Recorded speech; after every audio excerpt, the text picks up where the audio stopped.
70% ACC സ്റ്റുഡൻസും exam fail ആകുന്നതിൻ്റെ reason exam hard ആയതുകൊണ്ടല്ല, അവർ ഫോളോ ചെയ്യുന്ന സ്ട്രാറ്റജി റോങ് ആയതുകൊണ്ടാണ്. അപ്പോൾ ACC എക്സാം എങ്ങനെ ഫസ്റ്റ് അറ്റംപ്റ്റിൽ തന്നെ പാസ്സാകാം, അതിനായിട്ട് നിങ്ങൾ എന്തെല്ലാം കാര്യങ്ങളാണ് ഫോളോ ചെയ്യേണ്ടത്, എന്തെല്ലാം കാര്യങ്ങളാണ് ചെയ്യരുതാത്തത് എന്നാണ് ഈ ഇന്നത്തെ വീഡിയോയിൽ നമ്മൾ ഡിസ്കസ് ചെയ്യാൻ പോകുന്നത്. I am actually Peter, welcome to Entri commerce pro. Okay, അപ്പോൾ നമ്മൾ വീഡിയോ സ്റ്റാർട്ട് ചെയ്യുന്നതിന് മുമ്പായിട്ട് നിങ്ങൾ ഈ ഒരു ചാനൽ ഒന്ന് ഫോളോ ചെയ്തില്ലെങ്കിൽ ജസ്റ്റ് ഒന്ന് സബ്സ്ക്രൈബ് ചെയ്തേക്കുക. കാരണം ഒരുപാട് ACC റിലേറ്റഡ് ആയിട്ടുള്ള യൂസ്ഫുൾ കോണ്ടൻറ്റ്സ് നമ്മൾ ഇതിൽ അപ്ലോഡ് ചെയ്തിട്ടുണ്ട്. നിങ്ങൾ നോക്കിക്കഴിഞ്ഞാൽ നമുക്കറിയാം ഒരുപാട് സബ്ജക്ട്സിന് പ്ലേലിസ്റ്റ് ഉണ്ട്, അതിൽ ക്ലാസ്സസ് നമുക്ക് അവൈലബിൾ ആണ്. അതുപോലെ ഇതുപോലുള്ള സ്ട്രാറ്റജി അപ്ഡേറ്റ്സ് വീഡിയോസ് എല്ലാം നമുക്ക് അവൈലബിൾ ആണ്. അതുപോലെ തന്നെ ACC ജോബ് അപ്ഡേറ്റ്സിന് വേണ്ടിയിട്ട് നമുക്കൊരു വാട്സപ്പ് കമ്മ്യൂണിറ്റി പേജ് ഉണ്ട്. അതിൽ ACCയുടെ ജോബ് അപ്ഡേറ്റ്സ് കാര്യങ്ങൾ പോസ്റ്റ് ചെയ്യാറുണ്ട്. അതിൻ്റെ ലിങ്ക് ഞാൻ താഴെ ഡിസ്ക്രിപ്ഷനിൽ കൊടുത്തേക്കാം. അപ്പോൾ ഇന്നത്തെ നമ്മുടെ വീഡിയോയിലേക്ക് പോകാം. അപ്പോൾ എങ്ങനെ ഫസ്റ്റ് അറ്റംപ്റ്റിൽ പാസ്സാവാം എന്ന് നോക്കുന്നതിന് മുമ്പായിട്ട്, എന്തിനാണ് ഈ ഫസ്റ്റ് അറ്റംപ്റ്റിൽ പാസ്സാവുന്നത്? ടൈം ഉണ്ടല്ലോ, സെക്കൻഡ് അറ്റംപ്റ്റിലോ തേർഡ് അറ്റംപ്റ്റിലൊക്കെ പാസ്സായാൽ പോരെ. അപ്പോൾ ഫസ്റ്റ് അറ്റംപ്റ്റിൽ പാസ്സാവുന്നത് എന്തുകൊണ്ടാണ് ഇമ്പോർട്ടൻ്റ് എന്ന് ഫസ്റ്റ് നോക്കാം. ഞാൻ പറയുകയാണെങ്കിൽ ഫസ്റ്റ് അറ്റംപ്റ്റ് എന്ന് പറയുന്നതായിരിക്കും ആക്ച്വലി നിങ്ങളുടെ ഏറ്റവും ബെസ്റ്റ് അറ്റംപ്റ്റ്. കാരണം വെച്ചാൽ ഫസ്റ്റ് അറ്റംപ്റ്റിൽ നമ്മൾ പുതിയൊരു പേപ്പർ സ്റ്റാർട്ട് ചെയ്യാൻ പോവുകയാണ്. അപ്പോൾ നമുക്ക് വരുന്നൊരു കോൺഫിഡൻസും മോട്ടിവേഷനും ഇല്ലേ, അതൊരിക്കലും നിങ്ങൾക്ക് സെക്കൻഡ് അറ്റംപ്റ്റിലോ തേർഡ് അറ്റംപ്റ്റിലോ നിങ്ങൾ റിപ്പീറ്റ് ചെയ്ത് എക്സാം എഴുതാൻ പോവുകയാണെങ്കിൽ നിങ്ങൾക്ക് ആ ഒരു ഫീൽ അല്ലെങ്കിൽ ആ ഒരു മോട്ടിവേഷൻ നിങ്ങൾക്ക് കിട്ടത്തില്ല. അപ്പോൾ ഫസ്റ്റ് അറ്റംപ്റ്റിൽ നമുക്ക് വരുന്നൊരു കോൺഫിഡൻസ് ഇല്ലേ, എന്തായാലും ഞാൻ പാസ്സാകും, ആ ഒരു മോട്ടിവേഷൻ നിങ്ങൾക്ക് ഉണ്ടാവും. സെക്കൻഡ് അറ്റംപ്റ്റ് വരുമ്പോൾ പയ്യെ ഇതങ്ങ് കുറയും. കഴിഞ്ഞ തവണ ഫെയിലായി, അപ്പോൾ പിന്നെ ഒരു ടെൻഷനൊക്കെ വരും. ഫെയിൽ ആവാനുള്ള ഒരു ചാൻസ് ഉണ്ടോ, അല്ലെങ്കിൽ ഫസ്റ്റ് അറ്റംപ്റ്റ് കഴിയുമ്പോൾ ഓൾറെഡി പഠിച്ച സാധനം വീണ്ടും ആ ബുക്കൊക്കെ എടുത്ത് റിവൈസ് ചെയ്യുമ്പോൾ അത് അത്ര സുഖമുള്ള പരിപാടിയൊന്നുമല്ല. അപ്പോൾ ഫസ്റ്റ് അറ്റംപ്റ്റ് എന്ന് പറയുന്നതായിരിക്കും എപ്പോഴും നിങ്ങളുടെ ബെസ്റ്റ് അറ്റംപ്റ്റ് എന്ന് പറയുന്നത്. കാരണം അപ്പോൾ കിട്ടുന്ന ആ ഒരു മോട്ടിവേഷനും അതൊന്നും നിങ്ങൾക്ക് ഒരിക്കലും അടുത്ത അറ്റംപ്റ്റ്സിൽ കിട്ടില്ല, റിപ്പീറ്റ് ചെയ്യുന്ന കേസിൽ കിട്ടത്തില്ല. അപ്പോൾ നിങ്ങൾ ഓൾറെഡി ഫസ്റ്റ് അറ്റംപ്റ്റ് ഫെയിൽ ആയിട്ടാണ് അല്ലെങ്കിൽ സെക്കൻഡ് തേർഡ് അറ്റംപ്റ്റിനൊക്കെ ട്രൈ ചെയ്യുന്ന സ്റ്റുഡൻസ് ആണ് വീഡിയോ കാണുന്നതെങ്കിൽ വിഷമിക്കേണ്ട, കഴിഞ്ഞതൊക്കെ കഴിഞ്ഞു. ഇനി അടുത്ത അറ്റംപ്റ്റ് എന്തായാലും ബെസ്റ്റ് അറ്റംപ്റ്റ് ആക്കി മാറ്റാനായിട്ട് നോക്കുക. അതിന് ഇനി പറയുന്ന കാര്യങ്ങൾ ഫോളോ ചെയ്യുക. പിന്നെ നമ്മുടെ മോട്ടിവേഷൻ്റെ കാര്യം മാത്രമല്ല കേട്ടോ, ഈ ഫസ്റ്റ് അറ്റംപ്റ്റ് ഫെയിൽ ആയി കഴിഞ്ഞാൽ നമുക്കറിയാമല്ലോ ACCയുടെ എക്സാം ഫീസിൻ്റെ കാര്യം. എക്സാം ഫീസ് ഹൈ ആണ്, നിങ്ങളുടെ ടൈം പോകും, അതുപോലെ തന്നെ നിങ്ങളുടെ കോൺഫിഡൻസിലും കുറവ് വരും. അതുകൊണ്ട് എന്ത് ചെയ്യുക, ഈ വരുന്ന അറ്റംപ്റ്റ്, അതായത് ഇനിയിപ്പോൾ നമുക്ക് മാർച്ച് എക്സാം ആണ് വരുന്നത്, അല്ലെങ്കിൽ നിങ്ങൾ ഏത് എക്സാം ആണോ ഇനി എഴുതാൻ പോകുന്നത് ആ ഒരു അറ്റംപ്റ്റ് നിങ്ങളുടെ ബെസ്റ്റ് അറ്റംപ്റ്റ് ആക്കുക. മാക്സിമം പ്രാക്ടീസ് ചെയ്യുക. നിങ്ങളിപ്പോൾ ഇത്തിരി ഒരു എക്സ്ട്രാ ടൈം ഇട്ട് എഫേർട്ട് ഇട്ട് പഠിക്കുന്നതാണോ നല്ലത്, അതെയോ ഇതിൽ പ്രോപ്പറായിട്ട് പഠിക്കാതെ കുറച്ച് ഉഴപ്പിയൊക്കെ നടന്നിട്ട് അടുത്ത അറ്റംപ്റ്റിൽ ഈ ഫുൾ സിലബസ് എടുത്ത് ഒന്നുകൂടെ ഒന്ന് പഠിക്കുന്ന കാര്യം ആലോചിച്ച് നോക്കി. അതിലും ബെറ്റർ ഇപ്പോൾ ഇത്തിരി എക്സ്ട്രാ ടൈമും എഫേർട്ടും ഇട്ട് ഇത് മാക്സിമം പാസ്സായി നല്ല സ്കോറോടെ പാസ്സാവാൻ നോക്കുന്നതല്ലേ ബെറ്റർ.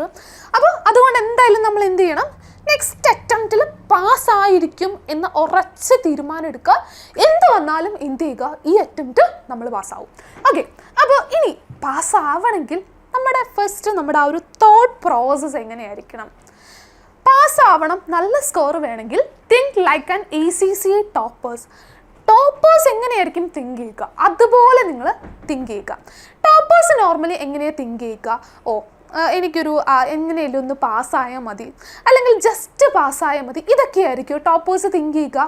അല്ല, ഫുൾ മാർക്ക് വാങ്ങി റാങ്ക് ഒക്കെ വാങ്ങണം, ആ ഒരു മൈൻഡ് സെറ്റിലായിരിക്കും അവർ പഠിക്കാം. അപ്പോൾ ഫസ്റ്റ് നിങ്ങൾ സെറ്റ് ചെയ്യേണ്ടത് അത് തന്നെയാണ്, നിങ്ങളുടെ മൈൻഡ് സെറ്റ് തന്നെയാണ്. നിങ്ങൾ 100% കോൺഫിഡൻസോടെ തന്നെ പ്രിപ്പയർ ചെയ്യുക. ഈ എക്സാമിന് എന്തായാലും റാങ്ക് വാങ്ങിയിട്ടേ കാര്യമുള്ളൂ. ആ റാങ്ക് വരുന്ന ഒരു മൊമെൻറ്റ്, റിസൾട്ട് വരുന്നു, നിങ്ങൾ മറ്റേ റാങ്ക് ഹോൾഡേഴ്സിൻ്റെ പോസ്റ്ററിലൊക്കെ വരുന്നു, അതെന്ത് ചെയ്യുക, എല്ലാ ദിവസവും അത് ഡ്രീം ചെയ്ത് തന്നെ പഠിക്കുക. അപ്പോൾ തന്നെ നമുക്ക് പഠിക്കാൻ ഒരു മോട്ടിവേഷനൊക്കെ കിട്ടും. ഓക്കെ, അപ്പോൾ ഫസ്റ്റ് നിങ്ങൾക്ക് വേണ്ടത് കോൺഫിഡൻസ് ആണ്. അപ്പോൾ കോൺഫിഡൻസ് സെറ്റായി, സ്വപ്നം കണ്ടിട്ട് മാത്രം കാര്യമില്ല, ഇതിനു വേണ്ടി എന്ത് ചെയ്യണം, പണിയെടുക്കണം. അപ്പോൾ നമുക്ക് അവിടെ എന്തുകൂടെ ആവശ്യമാണ്, ഡിസിപ്ലിൻഡ് ആയിട്ടുള്ള കൺസിസ്റ്റൻ്റ് ആയിട്ടുള്ള പ്രിപ്പറേഷൻ കൂടി ആവശ്യമാണ്.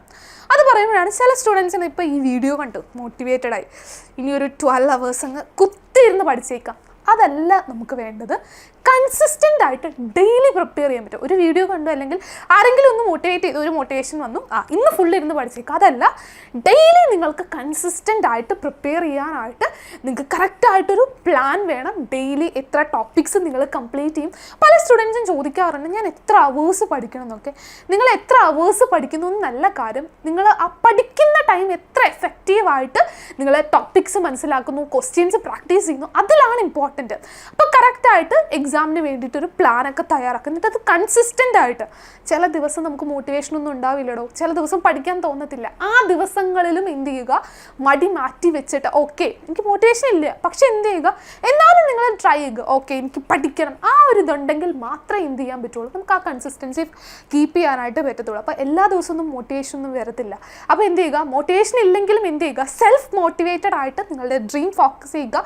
നല്ലൊരു ജോലിയൊക്കെ കിട്ടുന്നത് ഡ്രീം ചെയ്തിട്ട് എന്ത് ചെയ്യുക, എല്ലാ ദിവസവും കൺസിസ്റ്റൻ്റ് ആയിട്ട് എന്ത് ചെയ്യുക, ഈ ഒരു എക്സാമിന് വേണ്ടി പ്രിപ്പയർ ചെയ്യാനായിട്ട് നിങ്ങൾ എന്ത് ചെയ്യുക, റെഡി ആവുക. ദെൻ നെക്സ്റ്റ് ഇമ്പോർട്ടൻ്റ് ആയിട്ടുള്ളൊരു കാര്യം, നിങ്ങൾ കോൺഫിഡൻ്റ് ആണ്, ഫുൾ മോട്ടിവേഷനിൽ നിൽക്കുകയാണ്, ദെൻ നിങ്ങൾക്ക് കൺസിസ്റ്റൻ്റ് ആയിട്ട് കറക്റ്റായിട്ട് പ്ലാനൊക്കെ സെറ്റായി. ഇനി നെക്സ്റ്റ് എന്താ ചെയ്യേണ്ടത്? നെക്സ്റ്റ് നിങ്ങൾ ചെയ്യേണ്ട കാര്യം എന്ന് പറഞ്ഞാൽ നിങ്ങളുടെ എക്സാമിൻ്റെ സ്ട്രക്ചർ ക്ലിയർ ആയിട്ട് മനസ്സിലാക്കുക. അപ്പോൾ നമുക്ക് ഒബ്ജക്റ്റീവ് ക്വസ്റ്റ്യൻസ് വരുന്നുണ്ട്, അതുപോലെ ലോങ് ആൻസർ ടൈപ്പ് ചെയ്യേണ്ട ടൈപ്പ് ഓഫ് ക്വസ്റ്റ്യൻസ് വരുന്നുണ്ട്. അപ്പോൾ ഈ ഒരു എക്സാം സ്ട്രക്ചർ മനസ്സിലാക്കാൻ നിങ്ങൾക്ക് ഏറ്റവും യൂസ്ഫുൾ ആയിട്ട് വരുന്നത് എന്താണ്, നിങ്ങളുടെ പ്രീവിയസ് ഇയർ ക്വസ്റ്റ്യൻ പേപ്പേഴ്സ്, അതുപോലെ തന്നെ ഇപ്പോൾ നോളജ് ലെവൽ സ്റ്റുഡൻസ് ആണെങ്കിൽ നിങ്ങളുടെ സ്പെസിമെൻ എക്സാംസ് അവൈലബിൾ ആയിരിക്കും, അതുപോലെ മോക്ക് എക്സാംസ്, ഇതൊക്കെ കറക്റ്റായിട്ട് അനലൈസ് ചെയ്യുക. അപ്പോൾ തന്നെ നിങ്ങൾക്ക് എന്ത് മനസ്സിലാകും, എക്സാം സ്ട്രക്ചർ കാര്യങ്ങൾ മനസ്സിലാകും. അപ്പോൾ എന്ത് ചെയ്യുക, എക്സാം സ്ട്രക്ചർ കറക്റ്റ് മനസ്സിലാക്കുക, എന്നിട്ട് പ്രിപ്പറേഷൻ സ്റ്റാർട്ട് ചെയ്യുക. പ്രിപ്പറേഷൻ സ്റ്റാർട്ട് ചെയ്യുമ്പോൾ നിങ്ങൾ ഫോളോ ചെയ്യേണ്ട ഒരു ഗോൾഡൻ റൂൾ ഉണ്ട്. അതായത് ഒരു സ്റ്റുഡൻറ്റ് സിലബസ് ഫുൾ കംപ്ലീറ്റ് ചെയ്തു, എല്ലാ കോൺസെപ്റ്റും പഠിച്ചു, പാസ്സാവുമോ? ഇല്ല. നിങ്ങൾ 100% കോൺസെപ്റ്റ്സ് പഠിച്ചാലും നിങ്ങൾ എക്സാം പാസ്സാകണമെങ്കിൽ എന്തുകൂടി വേണം, ക്വസ്റ്റ്യൻ പ്രാക്ടീസ് വളരെ ഇമ്പോർട്ടൻ്റ് ആണ്. നിങ്ങൾ സിലബസ് ഫുൾ കംപ്ലീറ്റ് ചെയ്തു, എല്ലാ കോൺസെപ്റ്റ്സും റിവൈസ് ചെയ്തു, നിങ്ങൾക്കെല്ലാം അറിയാം, പക്ഷെ ക്വസ്റ്റ്യൻ വരുമ്പോൾ എന്തായിരിക്കും, എന്തെങ്കിലും ട്രിക്കി ആയിട്ടുള്ള ക്വസ്റ്റ്യൻസ് ഒക്കെ ആയിരിക്കും വരിക. നിങ്ങൾക്ക് കോൺസെപ്റ്റ് വെച്ചിട്ട് മാത്രം ഒരിക്കലും എന്ത് ചെയ്യാൻ പറ്റില്ല, എക്സാം അറ്റൻഡ് ചെയ്യാൻ പറ്റില്ല. സോ 25% എന്ത് ചെയ്യുക, കോൺസെപ്റ്റ് ലേൺ ചെയ്യാനായിട്ട്, അതായത് നിങ്ങളുടെ 100% പ്രിപ്പറേഷനിൽ 25%, അതിൻ്റെ അർത്ഥം 25% സിലബസ് കംപ്ലീറ്റ് ചെയ്യാനല്ല, സിലബസ് ഫുള്ള് കംപ്ലീറ്റ് ചെയ്യണം. അതായത് എക്സാം പ്രിപ്പറേഷന് 25% മാത്രമേ ഉള്ളൂ എന്ത്, ഈ ഒരു സിലബസ് കംപ്ലീഷൻ അല്ലെങ്കിൽ നമ്മുടെ ആ ഒരു കോൺസെപ്റ്റ്സ് പഠിക്കുക എന്നുള്ളത്. അപ്പോൾ ഫസ്റ്റ് എന്ത് ചെയ്യുക, കോൺസെപ്റ്റ് ക്ലിയർ ആക്കുക. കോൺസെപ്റ്റ് ക്ലിയർ ആക്കുക എന്ന് പറഞ്ഞാൽ കുറേ കാണാപ്പാടം പഠിച്ചു വെച്ചിട്ട് ഒരു കാര്യമില്ല, ഡെഫിനിഷനും തിയറിയൊന്നും ACCയുടെ എക്സാമിൽ ചോദിക്കത്തില്ല. സോ എന്ത് ചെയ്യുക, മനസ്സിലാക്കി പഠിക്കുക, അത് നിങ്ങൾക്ക് അപ്ലൈ ചെയ്യാനായിട്ട് പറ്റണം, ഓരോ സിറ്റുവേഷൻസിൽ കേസ് സ്റ്റഡിയിൽ അപ്ലൈ ചെയ്യാൻ പറ്റണം. ACC നിങ്ങളുടെ ആപ്ലിക്കേഷൻ ലെവലാണ് ചെക്ക് ചെയ്യുക. ദെൻ 60% എക്സാം പ്രിപ്പറേഷൻ നിങ്ങൾ ഫോക്കസ് ചെയ്യേണ്ടത് ക്വസ്റ്റ്യൻ പ്രാക്ടീസ് ആണ്. ഇതാണ് ഏറ്റവും ഇമ്പോർട്ടൻ്റ് ആയിട്ടുള്ള കാര്യം. പല സ്റ്റുഡൻസും ഫെയിൽ ആകുന്നതിൻ്റെ major reason lack of question practice ആണ്. കോൺസെപ്റ്റ് മനസ്സിലാക്കും, ചിലർ ക്വസ്റ്റ്യൻ റീഡ് ചെയ്തൊക്കെ മനസ്സിലാക്കും. നിങ്ങൾ ആ ക്വസ്റ്റ്യൻ ചെയ്ത് നോക്കുക, അപ്പം മാത്രമാണ് നിങ്ങൾക്കത് തെറ്റുമോ എന്നറിയാൻ പറ്റുള്ളൂ. ചിലപ്പോൾ ക്വസ്റ്റ്യൻ നിങ്ങൾ വായിച്ച് നോക്കുമ്പോൾ ഓക്കെ സെറ്റ് എല്ലാം സെറ്റായിരിക്കും, എക്സാമിന് പോയിട്ട് ഇത് ചെയ്യുന്ന ടൈമിലായിരിക്കും മിസ്റ്റേക്സ് വരാം. അപ്പോൾ അതിന് മുമ്പേ എന്ത് ചെയ്യുക, ക്വസ്റ്റ്യൻസ് പ്രാക്ടീസ് ചെയ്യുക. മിസ്റ്റേക്സ് വരണം, മിസ്റ്റേക്ക് വരുമ്പോൾ എന്താണ് മിസ്റ്റേക്ക് വരുത്തിയത് അത് നോട്ട് ചെയ്ത് വെക്കുക. അങ്ങനെ റിപ്പീറ്റഡ് ആയിട്ട് ക്വസ്റ്റ്യൻ പ്രാക്ടീസ് ചെയ്യുമ്പോൾ മാത്രമാണ് എന്ത്, നിങ്ങൾ ആ ടോപ്പിക്കിൽ എക്സ്പേർട്ട് ആവുക. നിങ്ങൾ ക്വസ്റ്റ്യൻ പ്രാക്ടീസ് ചെയ്യുമ്പോഴായിരിക്കും നിങ്ങൾക്ക് കോൺസെപ്റ്റിലെ ഡൗട്ട് വരിക. അപ്പോൾ പോയി റിവൈസ് ചെയ്യുക, വീണ്ടും പ്രാക്ടീസ് ചെയ്യുക, പ്രാക്ടീസ്. അതാണ് ACC എക്സാം പാസ്സാവാനുള്ള ഏറ്റവും ബെസ്റ്റ് സ്ട്രാറ്റജി. അപ്പോൾ പ്രാക്ടീസ് വളരെ ഇമ്പോർട്ടൻ്റ് ആണ്. Then next, revision plus mock exams. Revision വളരെ ഇമ്പോർട്ടൻ്റ് ആണ്. കുറേ കാര്യങ്ങൾ പഠിച്ചു, എക്സാമിന് ചെല്ലുമ്പോൾ എന്തായാലും മറക്കും. എന്തുകൊണ്ടാണ് മറക്കുന്നത്, റിവിഷൻ ഇല്ലാത്തതുകൊണ്ടാണോ? അപ്പോൾ പ്രോപ്പറായിട്ട് എന്ത് ചെയ്യുക, റിവിഷൻ ചെയ്യുക. Then next last but most important, mock exams. എക്സാമിന് മുമ്പ് എന്തായാലും എന്ത് ചെയ്തിരിക്കണം, മോക്ക് എക്സാംസ് എടുത്തിരിക്കണം, മാൻഡേറ്ററി ആണ്. എന്തുകൊണ്ടാണ് മോക്ക് എക്സാംസ് ഇമ്പോർട്ടൻ്റ് ആകുന്നത്, നിങ്ങൾ എക്സാം ഹോളിൽ ചെല്ലാണ്, എല്ലാം പഠിച്ചു, ക്വസ്റ്റ്യൻ പ്രാക്ടീസ് ചെയ്തു, ആ ഒരു ടൈം ലൈനിനുള്ളിൽ എക്സാം കംപ്ലീറ്റ് ചെയ്യാൻ പറ്റിയില്ലെങ്കിലോ ഇതുവരെ പഠിച്ചതും ഇതുവരെ ഇട്ട എഫേർട്സ് ഒക്കെ വേസ്റ്റ് ആകും. മോക്ക് എക്സാംസ് എടുക്കുക, കറക്റ്റായിട്ട് ടൈം മാനേജ് ചെയ്യാൻ പറ്റുന്നുണ്ടോ, കറക്റ്റായിട്ട് അറ്റൻഡ് ചെയ്യാൻ പറ്റുന്നുണ്ടോ, എവിടേക്കാണ് മിസ്റ്റേക്സ് വരുന്നത് കറക്റ്റായിട്ട് നോട്ട് ചെയ്യുക. എന്നിട്ട് എന്ത് ചെയ്യുക, ഫൈനൽ എക്സാമിലേക്ക് പോവുക. നിങ്ങൾ മോക്ക് എക്സാംസ് എടുക്കുമ്പോൾ ആക്ച്വലി നിങ്ങളുടെ ആ ഒരു എക്സാമിൻ്റെ ആ ഒരു പ്രഷറില്ലേ, ലാസ്റ്റ് മിനിറ്റിൽ പോയിട്ട് എക്സാം ഹോളിൽ കയറുന്നതിന് മുമ്പുള്ള ആ ഒരു ടെൻഷൻ, അത് കുറയ്ക്കാനുള്ള ഏറ്റവും ബെസ്റ്റ് ഓപ്ഷൻ മോക്ക് എക്സാമാണ്. മോക്ക് എക്സാം അറ്റൻഡ് ചെയ്യുകയാണെങ്കിൽ ഫൈനൽ എക്സാം വരുമ്പോൾ നിങ്ങൾക്ക് ജസ്റ്റ് അനദർ മോക്കായിട്ട്, അല്ലെങ്കിൽ ഇത് ഞാൻ എന്നും ചെയ്യുന്ന പരിപാടിയല്ലേ, പുതുതായിട്ട് ചെയ്യുന്നതല്ലല്ലോ. അപ്പോൾ നിങ്ങൾ ഇതിനു മുമ്പ് ഒരു 3, 4, 5 മോക്കൊക്കെ എടുത്തിട്ട് ഫൈനൽ എക്സാമിന് പോകുമ്പോൾ ഓക്കെ ഞാൻ ഇതിനു മുമ്പ് എക്സാം അറ്റൻഡ് ചെയ്തിട്ട്, അതുകൊണ്ട് തന്നെ നിങ്ങൾക്ക് എന്ത് ചെയ്യുമ്പോൾ ആ ഒരു ഫീൽ കിട്ടും. സോ മോക്ക് എക്സാംസ് എന്ത് ചെയ്യുക, മാൻഡേറ്ററി ആയിട്ട് അറ്റൻഡ് ചെയ്യാനായിട്ട് നോക്കുക. അപ്പോൾ ഈ ഒരു റൂള് എപ്പോഴും ഫോളോ ചെയ്യുക. ഇത് വളരെ ഇമ്പോർട്ടൻ്റ് ആണ്. കോൺസെപ്റ്റ്സ് ഇമ്പോർട്ടൻ്റ് ആണ്, ക്വസ്റ്റ്യൻ പ്രാക്ടീസ് ഇമ്പോർട്ടൻ്റ് ആണ്, റിവിഷൻ, മോക്ക്, ഇതെല്ലാവരും ഒരു പെർഫെക്റ്റ് കോമ്പിനേഷനിൽ വരുമ്പോൾ മാത്രമാണിത് നിങ്ങൾ എക്സ്പെക്റ്റ് ചെയ്യുന്ന, ഡ്രീം ചെയ്യുന്ന ആ ഒരു ACCA പാസിലേക്ക്, അല്ലെങ്കിൽ ACCAയുടെ ആ ഒരു റാങ്കൊക്കെ നമ്മൾ ഡ്രീം ചെയ്യില്ല, അല്ലെങ്കിൽ നിങ്ങൾ എക്സ്പെക്റ്റ് ചെയ്യുന്ന ആ ഒരു ഹൈ സ്കോറിലേക്ക് എത്തണമെങ്കിൽ ഈ പറയുന്ന 3 കാര്യങ്ങളും എന്താണ്, നിങ്ങൾക്ക് ഇമ്പോർട്ടൻ്റ് ആണ്. ദെൻ നെക്സ്റ്റ്, നമ്മൾ സ്റ്റുഡൻസ് നോർമലി ചെയ്യുന്ന കുറേ മിസ്റ്റേക്സ് ഉണ്ടല്ലോ. അപ്പോൾ ഈ ഒരു മിസ്റ്റേക്ക് വീണ്ടും നിങ്ങൾ റിപ്പീറ്റ് ചെയ്ത് കഴിഞ്ഞാൽ റിസൾട്ട് എന്തായിരിക്കും, ഫെയിൽ തന്നെയായിരിക്കും. അതുകൊണ്ട് എന്തൊക്കെ മിസ്റ്റേക്സ് ആണ് നോർമലി ചെയ്യുക? ഫസ്റ്റ്, ഇപ്പോൾ ക്ലാസ്സസ് കാണുന്ന സ്റ്റുഡൻസ് ഉണ്ടായിരിക്കും, അത് ഓഫ്ലൈൻ ആയിക്കോട്ടെ, ഓൺലൈൻ ആയിക്കോട്ടെ, റെക്കോർഡഡ് ക്ലാസ് ആയിക്കോട്ടെ. നിങ്ങളൊരു ക്ലാസ് കണ്ടതുകൊണ്ട് മാത്രം നിങ്ങൾ എക്സാം പാസ്സാവില്ല. ഈ ഒരു ക്ലാസ് അല്ലെങ്കിൽ ആ ഒരു ലെക്ചർ അല്ലെങ്കിൽ ആ ഒരു വീഡിയോസ്, ഇപ്പം ഞാൻ തന്നെ യൂട്യൂബിൽ കുറേ വീഡിയോസ് ഇടുന്നുണ്ട്, BTയുടെ, MAയുടെ, FAയുടെ, അതുപോലെ നമ്മുടെ വേറെ ഫാക്കൽറ്റീസ് എല്ലാ സബ്ജക്റ്റിനും നമ്മളും റെക്കോർഡഡ് വീഡിയോസ് ഇടുന്നുണ്ട്. ഈ ക്ലാസ് അല്ലെങ്കിൽ നിങ്ങൾ ലൈവ് കാണുകയാണ്, അല്ലെങ്കിൽ ഓഫ്ലൈൻ എവിടെയെങ്കിലും അറ്റൻഡ് ചെയ്യുകയാണ്, ഈ ക്ലാസ് കണ്ടതുകൊണ്ട് മാത്രം പാസ്സാവൂ? ഒരിക്കലും പാസ്സാവില്ല. ക്ലാസ് കാണുമ്പോൾ ഓക്കെ ഇങ്ങനെയൊക്കെയാണ് കാര്യങ്ങൾ, ജസ്റ്റ് നിങ്ങൾക്ക് കോൺസെപ്റ്റ് മനസ്സിലാകും. പക്ഷെ നിങ്ങളത് വീട്ടിൽ പോയി സെൽഫ് ഒന്നുകൂടെ ഇരുന്ന് വായിച്ച് റിവൈസ് ചെയ്താൽ മാത്രമേ ഈ സാധനം നമ്മുടെ തലയുടെ ഉള്ളിലേക്ക് കയറത്തുള്ളൂ. പിന്നെ ക്വസ്റ്റ്യൻസ് പ്രാക്ടീസ് ചെയ്താൽ മാത്രമാണെന്ത് എക്സാമിന് അത് പ്രോപ്പറായിട്ട് ആൻസർ കറക്റ്റ് ആക്കാനായിട്ട് പറ്റുള്ളൂ. സോ ഞാൻ വീഡിയോ 2 തവണ കണ്ടു, 3 തവണ കണ്ടു, ക്ലാസ് കുറേ തവണ കണ്ടു, ഒരു കാര്യമില്ല. ക്ലാസ് കാണുക, കോൺസെപ്റ്റ്സ് മനസ്സിലാക്കുക, ക്വസ്റ്റ്യൻ പ്രാക്ടീസ് പ്രോപ്പറായിട്ട് ചെയ്യുക, പ്രോപ്പറായിട്ട് റിവിഷൻ എടുക്കുക. ദെൻ നെക്സ്റ്റ് ചിലർ ചെയ്യുന്ന കാര്യമാണ്, നമ്മൾ ക്വസ്റ്റ്യൻ പ്രാക്ടീസ് ചെയ്യാൻ പറയുമ്പോൾ ക്വസ്റ്റ്യൻസ് ഒക്കെ എന്താ പ്രാക്ടീസ് ചെയ്തേക്കാം, വെറുതെ തിയറി വായിച്ച സമയം കളയണ്ടല്ലോ. കോൺസെപ്റ്റ് മനസ്സിലാക്കാതെ ക്വസ്റ്റ്യൻ കുറേ പ്രാക്ടീസ് ചെയ്തിട്ട് യാതൊരു കാര്യമില്ല. ക്വസ്റ്റ്യൻ പ്രാക്ടീസ് ചെയ്യുമ്പോൾ ഓക്കെ ആ സ്റ്റെപ്സ് നിങ്ങൾക്ക് മനസ്സിലാവുന്നുണ്ടായിരിക്കും, പക്ഷേ ആ സെയിം ക്വസ്റ്റ്യൻ തന്നെ എക്സാമിന് വരില്ല. എക്സാമിന് അത് വേറെ രീതിയിൽ തിരിച്ചും മറിച്ചൊക്കെ ട്രിക്കി ആയിട്ടായിരിക്കും ചോദിക്കുക. അപ്പോൾ ആൻസർ ചെയ്യണമെങ്കിൽ എന്തായിരിക്കണം, ബിഹൈൻഡ് അതിനുള്ള കോൺസെപ്റ്റ്സ് കറക്റ്റായിട്ട് അറിയണം. അപ്പോൾ കോൺസെപ്റ്റ് മാത്രം പഠിച്ചിട്ടും കാര്യമില്ല, ക്വസ്റ്റ്യൻ പ്രാക്ടീസ് മാത്രം ചെയ്തിട്ടും കാര്യമില്ല. രണ്ടിൻ്റെയും പ്രോപ്പർ മിക്സാണ് നമുക്കവിടെ ആവശ്യം. Then next, ignoring examiners report. ഞാനിപ്പോൾ പറയുന്ന കുറച്ച് മിസ്റ്റേക്സ് മാത്രമാണ്. ഇനി എക്സാമിനേഴ്സ് റിപ്പോർട്ടിൽ ആക്ച്വലി എന്ത് ചെയ്യുന്നുണ്ട്, ACCA എക്സാം പേപ്പേഴ്സ് ഇവാലുവേറ്റ് ചെയ്യുന്ന ആൾക്കാർ സബ്ജക്റ്റ് വൈസ് നിങ്ങളുടെ അടുത്ത് പറയുകയാണ്, ഓക്കെ ഈ സബ്ജക്റ്റിന് കഴിഞ്ഞ എക്സാമിന് സ്റ്റുഡൻസ് വരുത്തിയ മിസ്റ്റേക്സ് ഇതൊക്കെയായിരുന്നു, അല്ലെങ്കിൽ നിങ്ങളുടെ മാർക്ക് പോകാനുള്ള കാരണങ്ങൾ ഇതൊക്കെയായിരുന്നു. അപ്പോൾ നിങ്ങൾ എന്ത് ചെയ്യുന്നില്ല, അത് വായിക്കുന്നില്ല. അപ്പോൾ കഴിഞ്ഞ എക്സാമിന് നിങ്ങൾക്ക് മുമ്പുണ്ടായിരുന്ന സ്റ്റുഡൻസ് വരുത്തിയ മിസ്റ്റേക്സ് ഇതൊക്കെയായിരുന്നു എന്ന് ACCA എന്ത് ചെയ്യണം, ഓൾറെഡി നിങ്ങളുടെ എക്സാമിനേഴ്സ് റിപ്പോർട്ടിലൂടെ നിങ്ങളടുത്ത് പറയുകയാണ്.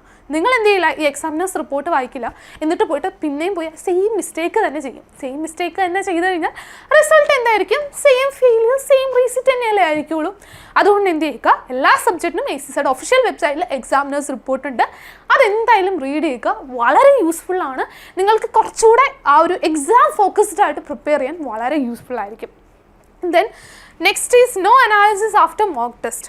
നിങ്ങൾ മോക്ക് ടെസ്റ്റ് അറ്റൻഡ് ചെയ്യുന്നത് ജസ്റ്റ് ടൈം മാനേജ്മെൻറ്റിന് വേണ്ടിയും, അല്ലെങ്കിൽ നിങ്ങളുടെ അതിൽ ഏറ്റവും ഇമ്പോർട്ടൻ്റ് ആയിട്ടുള്ള ചെയ്ത് മോക്ക് എഴുതി കഴിയുമ്പോൾ നിങ്ങൾക്ക് മിസ്റ്റേക്ക് വരുന്ന ഏരിയാസ് നോട്ട് ചെയ്യുക, എന്നിട്ട് എന്ത് ചെയ്യുക, അതിൽ കുറച്ചുകൂടെ ഫോക്കസ് ചെയ്ത് പ്രിപ്പയർ ചെയ്യാനായിട്ട് നോക്കുക. അപ്പോൾ ഇത്രയും മിസ്റ്റേക്സ് അവോയ്ഡ് ചെയ്യാനായിട്ട് നോക്കുക.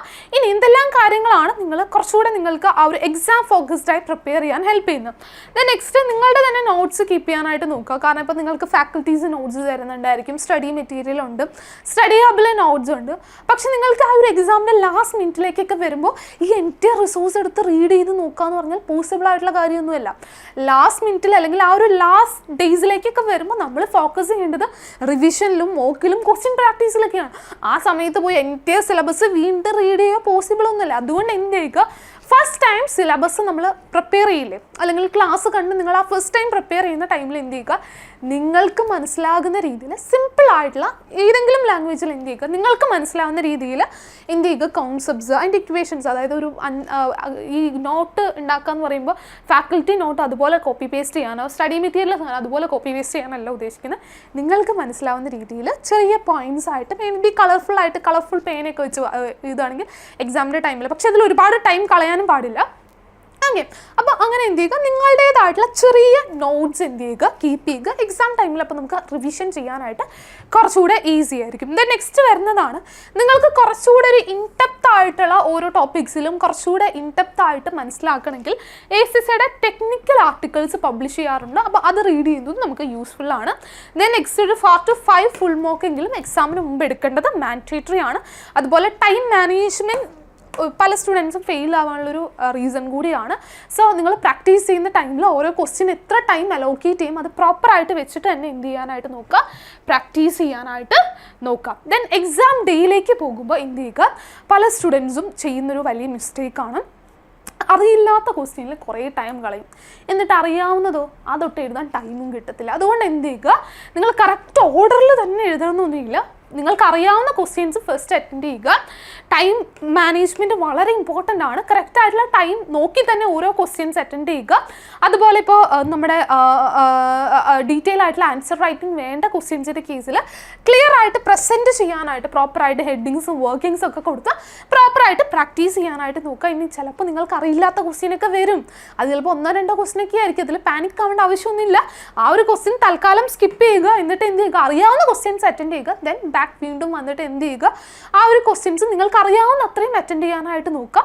അപ്പോൾ ഇത്രയും കാര്യങ്ങൾ പ്രോപ്പറായിട്ട് നിങ്ങൾ ചെയ്യുന്നുണ്ടെങ്കിൽ തന്നെ എന്താണ്, നിങ്ങൾക്ക് ഈ ഒരു അടുത്ത എക്സാമിന് നല്ല മാർക്കോട് കൂടി തന്നെ ഒരു റാങ്ക് ഒക്കെ മേടിച്ച് തന്നെ നമുക്ക് പാസ്സാവാനായിട്ട് പറ്റും. അപ്പോൾ സ്മാർട്ടായിട്ട് പ്ലാൻ ചെയ്യുക. കോൺസെപ്റ്റ്സ് ഇമ്പോർട്ടൻ്റ് ആണ്, ക്വസ്റ്റ്യൻ പ്രാക്ടീസ് ഇമ്പോർട്ടൻ്റ് ആണ്, മോക്ക് എക്സാംസും റിവിഷൻസും ഇമ്പോർട്ടൻ്റ് ആണ്.